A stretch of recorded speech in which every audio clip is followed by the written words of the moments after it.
عام طور پر جب ہم اپنے ارد گرد انسانی معاشرے پر نظر دوڑاتے ہیں تو ایسا محسوس ہوتا ہے جیسے ہم کسی بہت ہی شور و غل والی عدالت میں کھڑے ہیں۔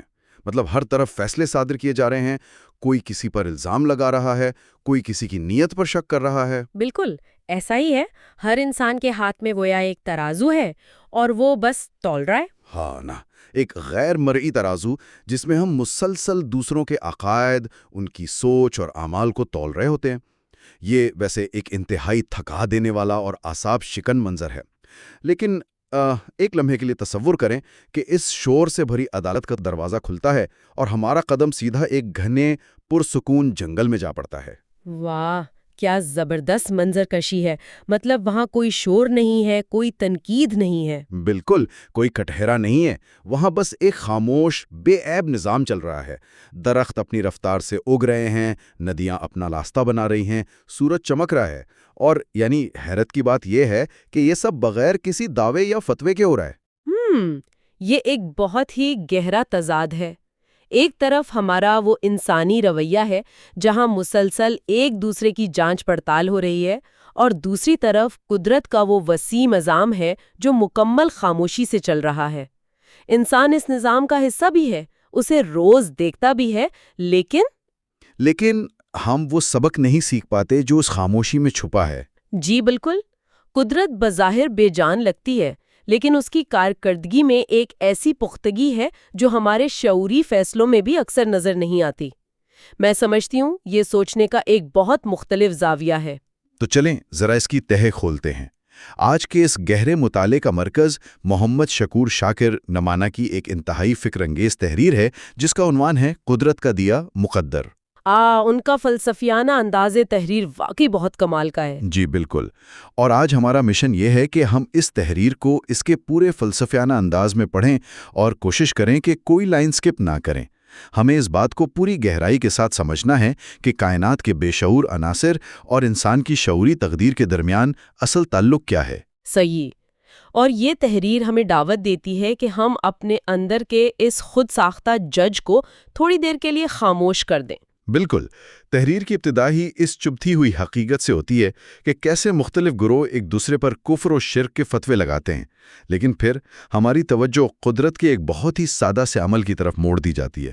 تربوز کے کھیت کی مثال مجھے ذاتی طور پر یہ بہت دلچسپ لگی۔ اچھا، اس مثال کی خوبصورتی ہی اس کی سادگی میں ہے۔ دیکھیں، تربوز میٹھے بھی ہوتے ہیں اور کبھی کبھار پھیکے یا کھٹے بھی نکل آتے ہیں۔ ہاں، اکثر ایسا ہوتا ہے۔ تو اب یہ مٹھاس یا کڑواہٹ کسی ایک عنصر کا کمال تو نہیں ہے، یہ زمین کی مٹی اور سورج کی تپش کے ملاپ کا نتیجہ ہے۔ لیکن یہاں جو بات سب سے زیادہ حیران کن ہے وہ یہ ہے کہ سورج کو رتی برابر بھی علم نہیں ہے کہ اس کی کرنوں کی وجہ سے اس پھل میں مٹھاس پیدا ہو رہی ہے۔ مطلب وہ بس اندھا دھند اپنی تپش دے رہا ہے۔ بالکل اسی طرح زمین کو یہ شعور نہیں ہے کہ اس کے اندر سے جو بیج نکل رہا ہے وہ مستقبل میں میٹھا ہوگا، کڑوا ہوگا یا کسی کی بھوک مٹائے گا۔ دونوں اپنا کام کر رہے ہیں لیکن حتمی نتیجے سے بے نیاز ہیں۔ یہ تصور واقعی ذہن کو جھنجھوڑنے والا ہے۔ ہم ایسی ہوا میں سانس لے رہے ہیں جسے خود نہیں پتا کہ آکسیجن کیا چیز ہے۔ مطلب یہ تو ایک ایسی بہت بڑی فیکٹری کی طرح ہے جہاں مشینیں بہترین انداز میں چل رہی ہیں مگر انہیں آخری پروڈکٹ کا علم ہی نہیں۔ جی، اور وہ اپنا مقدر پورا کر رہے ہیں۔ لیکن یہاں میرے ذہن میں ایک سوال ابھرتا ہے، اگر ان عناصر کو اپنے کام کا شعور ہی نہیں تو کیا یہ ایک طرح کی مجبوری نہیں ہے؟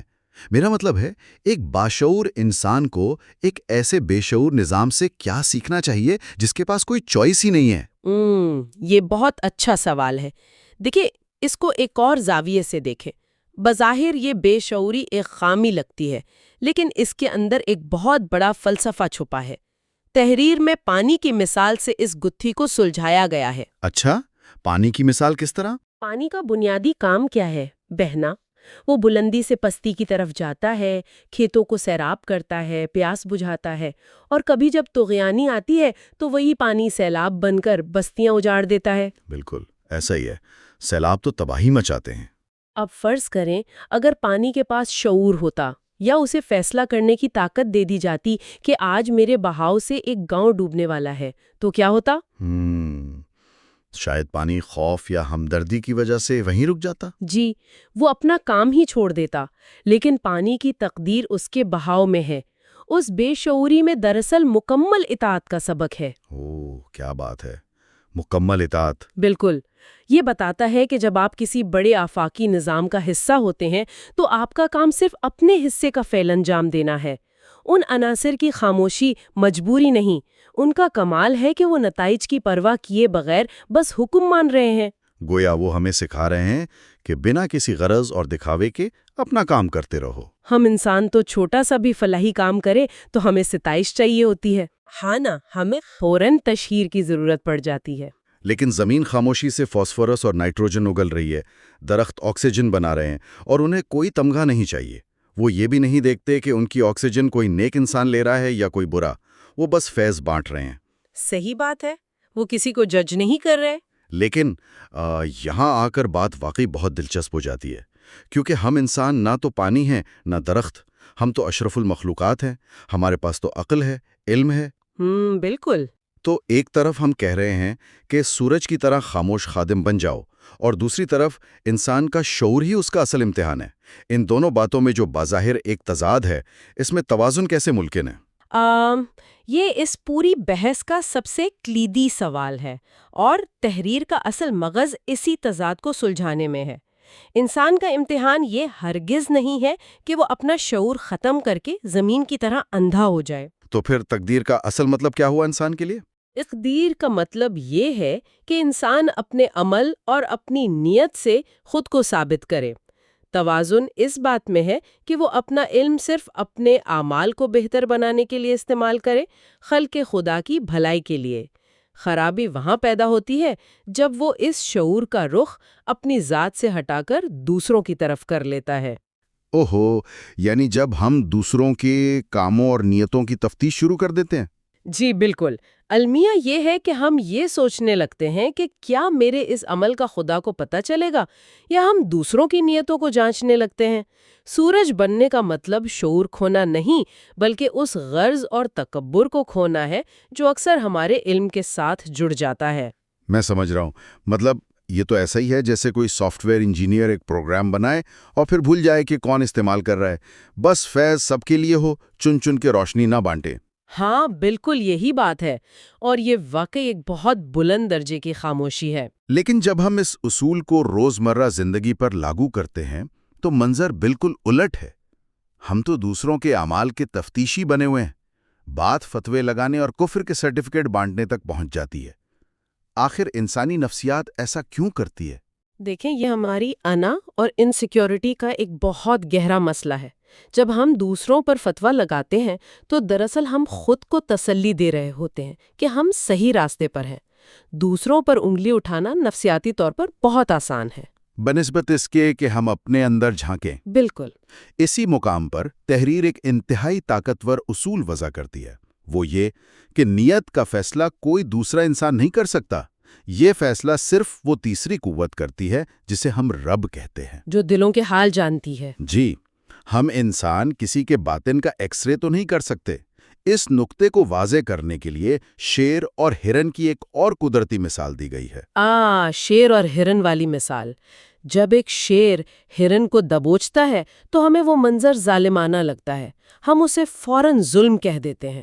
بالکل، کیونکہ انسانی جذبات کمزور کے ساتھ ہوتے ہیں، لیکن اگر ہم اسے ایکو سسٹم کے حساب سے دیکھیں تو وہ ظلم نہیں، وہ تو اس نظام کے توازن کا حصہ ہے۔ شیر کی وہ فطری خوراک ہے، اگر وہ نہیں کھائے گا تو بھوکا مر جائے گا، اور ہرن اتنے بڑھ جائیں گے کہ جنگل تباہ ہو جائے گا۔ جیسا کہ تحریر میں بھی ہے کہ اللہ چاہتا تو شیر کو گھاس کھانے والا بنا دیتا۔ ہاں، مگر ایسا نہیں ہے۔ لیکن یہاں میں ایک منطقی بحث چھیڑنا چاہوں گا۔ اگر شیر کا ہرن کو مارنا ظلم نہیں، فطرت ہے، تو پھر انسانی معاشرے میں اخلاقیات کی حد کہاں مقرر ہوتی ہے؟ یہ ایک بہت اہم پہلو ہے۔ کیا اس کا مطلب یہ لیا جائے کہ اگر کوئی طاقتور کسی کمزور کا حق مار رہا ہے تو ہم اسے بھی تقدیر کا نظام سمجھ کر آنکھیں بند کر لیں؟ کیا ہمیں ظالمانہ اعمال پر خاموش رہنا چاہیے؟ اگر ہم اسے وسیع تر تناظر سے جوڑیں تو یہ الجھن دور ہو جاتی ہے۔ دیکھیں، اس تحریر کا یہ مطلب ہرگز نہیں کہ انسانی معاشرے میں جنگل کا قانون نافذ کر دیا جائے یا جرائم پر خاموشی اختیار کی جائے۔ صحیح۔ تحریر اس مثال کو معاشرتی جرائم جیسے چوری یا حقوق العباد کے لیے استعمال نہیں کر رہی، وہ اسے روحانیات، عقائد اور نیتوں کے تناظر میں پیش کر رہی ہے۔ اچھا، یہ ایک بہت اہم فرق ہے۔ شیر اور ہرن کی مثال سے دراصل یہ بتایا جا رہا ہے کہ ہمارا دیکھنے کا زاویہ کتنا محدود ہے۔ جو چیز ہمارے محدود فہم میں کچھ اور لگ رہی ہوتی ہے، قدرت کے مکمل نظام میں اس کی حقیقت کچھ اور ہوتی ہے۔ یعنی جب ہم کسی کے عقیدے یا اس کے اللہ کے ساتھ تعلق پر فتویٰ دیتے ہیں تو ہم دراصل اپنی محدود نظر سے ایک بہت بڑے باطنی نظام کو جانچ رہے ہوتے ہیں۔ جی، بالکل ایسا ہی ہے۔ معاشرتی انصاف قائم کرنا ہمارا فرض ہے، لیکن ہمیں دوسروں کی روحانی نیتوں کا جج بننے سے روکا گیا ہے۔ ہمارا کام اپنی ذات کا حساب کرنا ہے، دوسروں کے باطن کی پولیس بننا نہیں۔ کیا بات ہے! مطلب معاشرتی جرائم روکنا ٹھیک ہے، لیکن قلبی معاملات میں ہم کسی کے قاضی نہیں بن سکتے، اور یہی وہ موڑ ہے جو ہمیں اس گفتگو کے سب سے سنساس حصے کی طرف لے جاتا ہے۔ جی، واصف علی واصف صاحب کے کال کی طرف۔ بالکل، گفتگو کو عروج پر پہنچانے کے لیے واصف علی واصف کا وہ مشہور قول پیش کیا گیا ہے، اور میں سمجھتا ہوں یہ اس پورے فلسفے کی معراج ہے۔ قول کچھ یوں ہے کہ شرک کا فیصلہ تیسرا شخص نہیں کر سکتا۔ یہ ایک ایسا جملہ ہے جو بظاہر سادہ ہے، لیکن اس میں ایک پورا طوفان قید ہے۔ اس کی وضاحت میں مزار کی مثال دی گئی ہے کہ ایک شخص مزار پر موجود ہے اور صاحب مزار اور اس طالب کے درمیان کیا قلبی کیفیت ہے، یہ راز صرف وہ دونوں جانتے ہیں، یا پھر وہ ذات جانتی ہے جو دلوں کے بھید جانتی ہے۔ یہ ایک ایسی مثال ہے جو ہمارے معاشرے میں شدید بحث کا موضوع رہتی ہے۔ بہت سے لوگ تو فوری کفر یا شرک کا فتویٰ لگا دیتے ہیں۔ لیکن ہمیں اس مثال کو اسی غیر جانبدارانہ زاویے سے دیکھنا ہوگا جس کی تحریر دعوت دے رہی ہے۔ فرض کریں اگر کوئی کسی بزرگ کی تربت پر سجدہ ریز ہے تو وہ جانے اور اس کا رب جانے۔ کوئی تیسرا شخص جو دور کھڑا بس دیکھ رہا ہے، وہ نہ تو شرک کا حتمی فتویٰ لگا سکتا ہے اور نہ ہی باطن کا حال جان سکتا ہے۔ بالکل، وہ نہیں جانتا کہ اس کے دل میں کیا پکار ہے، کیونکہ عقیدے کا فیصلہ زمین والے نہیں، آسمان والا کرتا ہے۔ تو اس سب کا اصل نتیجہ کیا نکلتا ہے؟ میں واقعی اس وقت ایک عجیب کشمکش محسوس کر رہا ہوں۔ وہ کیسے؟ کیونکہ ایک طرف ہماری آنکھیں ایک ایسا عمل دیکھ رہی ہوتی ہیں جو ہماری فقہی تربیت کے خلاف ہوتا ہے، ذہن فوراً فیصلہ دیتا ہے کہ یہ شرک ہے۔ لیکن یہ نیا خیال کتنا حیران کن ہے کہ جو ظاہری فریم ہم دیکھ رہے ہیں اس کی اصل حقیقت ہماری نظروں سے 100% پوشیدہ ہو سکتی ہے۔ جی، یہ فلسفہ تو انسان کے اس غرور کو ہی توڑ دیتا ہے کہ وہ عقل کل ہے۔ بالکل۔ اس سے ایک بہت اہم سوال پیدا ہوتا ہے، کیا ہم اپنے محدود مشاہدے پر، آنکھوں کے دیکھے پر اندھا اعتماد کر سکتے ہیں؟ یہ دراصل تنقیدی سوچ کی انتہا ہے کہ ہم اپنے ہی محدود مشاہدے پر شک کرنا سیکھ جائیں۔ مطلب ہم اپنی ہی سوچ کو چیلنج کریں۔ جی، یہاں بحث یہ نہیں ہو رہی کہ مزار پر سجدہ شرعی لحاظ سے درست ہے یا غلط۔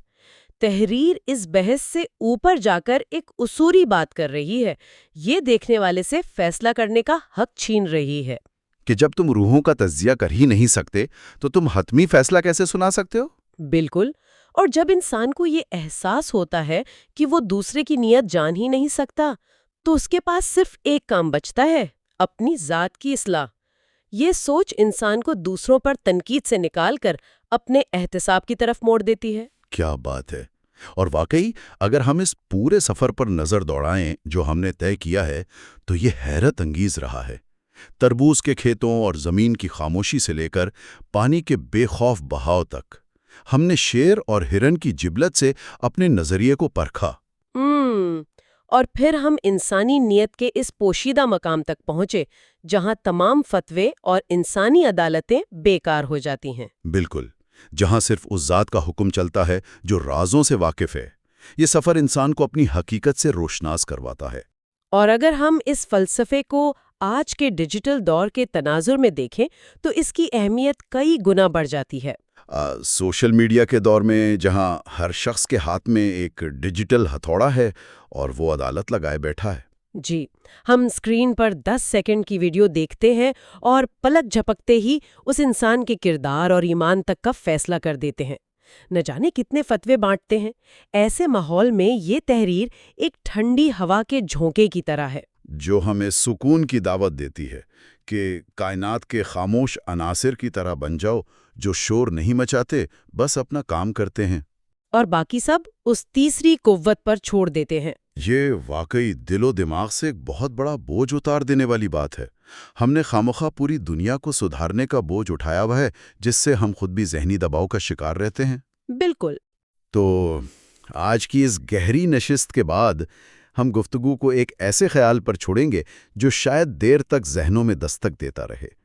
ذرا سوچئے، اگر ہم واقعی یہ تسلیم کر لیں کہ ہم کسی انسان کی نیت کو کبھی نہیں جان سکتے، تو ان لوگوں کے ساتھ ہمارا رویہ کیسا ہو جائے گا جن سے ہمیں شدید اختلاف ہے؟ یہ سوچنے کی بات ہے۔ اور اس سے بھی بڑھ کر، اگر سورج کی طرح ہمارا مقدر بھی صرف نیتوں کو خالص رکھنا ہے، تو کیا دوسروں کے اعمال کی فکر چھوڑ دینا ہی ہماری سب سے بڑی حقیقی آزادی نہیں ہے؟ کیا واقعی وہ شور سے بھری انسانی عدالت چھوڑ کر اس خاموش جنگل میں قدم رکھنا ہی اصل زندگی نہیں ہے؟ یہ ایک ایسا سوال ہے جو آج ہم سب کو اپنے گریبان میں جھانک کر پوچھنے کی ضرورت ہے۔